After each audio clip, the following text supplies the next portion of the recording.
Hello, my name is Lauren Pinnell, and the designer that I researched is Betsey Johnson. Betsey Johnson is an American fashion designer that is best known for her over-the-top, feminine, and eccentric ready-to-wear designs. She was born on August 10, 1942, in Wethersfield, Connecticut. At a very young age, Johnson developed her particularly creative and bubbly personality. To fuel her creative interests, she trained in numerous styles of dance and devoted time to her precocious art skills. It was actually a combination of these two things that propelled Betsey into a career in fashion design. She was fascinated by the ornamented costumes that she wore for her dance recitals, which inspired her to soon begin spending many hours sketching her own costume ideas.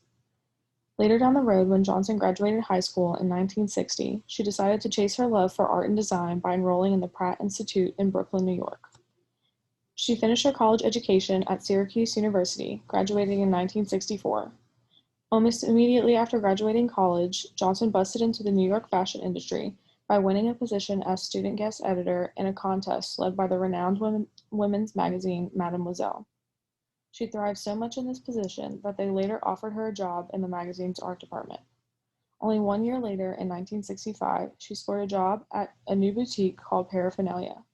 It was here that Johnson developed her quirky, hippie-inspired style that would soon come to define her. Her time at Paraphernalia was one characterized by the use of unusual fabric choices, such as car interiors and shower curtains. She also took a daring approach by incorporating bright colors, gigantic puff sleeves, and low waistlines. Some of her signature pieces from this time were nylon microskirts and her famous mirror dress. Paraphernalia was a hotspot for New York celebs, which meant Johnson was quickly introduced to some of the most important figures in art and fashion. Andy Warhol, Eddie Sedgwick, and the Velvet Underground were among some of the names that Johnson became very close to. Together, this group of artists encouraged a social movement that previous Vogue editor Diana Vreeland coined the Youth Quake. This movement referred to the youth taking control of the mass market. In regards to fashion, this meant shifting the power from dominant couture houses to young people wanting to partake in newer, fresher trends. This movement is considered to be a huge catalyst for the ready-to-wear mode of fashion and would also prove to be something that would be incorporated into Johnson's designs for the rest of her career. Only a few years later, Johnson left Paraphernalia to assume her new role at Alley Cat, a sportswear brand where she continued to design youthful and colorful clothing. It was here at Alley Cat that Johnson started to clearly define her brand and began to combine her campy ideas with the means of mass production. Some of her most influential designs were created at Alley Cat, landing her the prestigious Coty Fashion Critics Award at age 29, becoming the youngest designer to ever receive this award. This reinvented 70s-inspired coat with faux fur trim and colorful patchwork corduroy is one of the most significant and remembered pieces from this era of Betsey Johnson. However, after her jolt to the top of New York's fashion industry, Johnson's career went stagnant. Her target audience had grown up, and her main customer disappeared. After a few more years, Alley Cat went out of business and Johnson's career slowed down.